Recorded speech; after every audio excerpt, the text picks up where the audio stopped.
पिछले कई दिनों से उत्तराखंड में लगातार बारिश हो रही है। कहीं ज़्यादा बारिश होती है तो कहीं कम, लेकिन इस बारिश के बाद उत्तराखंड में लगातार लोगों की मुसीबत बढ़ती चली जा रही है। जगह जगह पर लैंडस्लाइड की घटनाएं होती हैं और इसका सीधा असर चार धाम की यात्रा पर पड़ता है। इस वक्त हम लोग चार धाम मार्ग पर ही मौजूद हैं। रुद्रप्रयाग के नज़दीक की जगह है जहां से आपको केदारनाथ के लिए और बद्रीनाथ के लिए दोनों ही रास्ते अलग अलग दिशाओं में निकलते हैं। इस जगह पर अगर आप देखें तो बारिश के बाद किस तरीके की स्थिति बन जाती है। आप देखिए जगह जगह पर लैंडस्लाइड की घटना होती है। पत्थर मलबा लगातार ऊपर पहाड़ी से नीचे गिराता है, जिसकी वजह से सड़क का जो बड़ा हिस्सा है वो ढह जाता है और गाड़ियों को निकलने में बहुत ज़्यादा परेशानी होती है।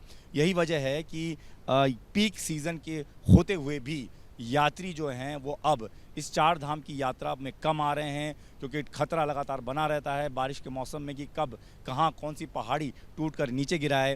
तो ऐसे में स्थिति ये बनी हुई है कि इस सड़क पर जो राष्ट्रीय राजमार्ग है वहाँ पर आपको ट्रैफिक बिल्कुल ना के बराबर नज़र आएगा।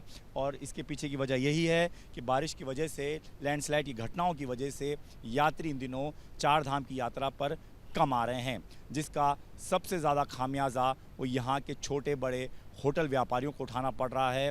उनका ये कहना है कि 6 महीने यात्रा का सीज़न चलता है, जिसमें उन्हें उम्मीद होती है कि अच्छी कमाई हो, लेकिन इस तरह से बारिश के बाद अस्त व्यस्त चीज़ें हो जाती हैं कि यात्री कम आते हैं और उन्हें भारी नुकसान झेलना पड़ता है।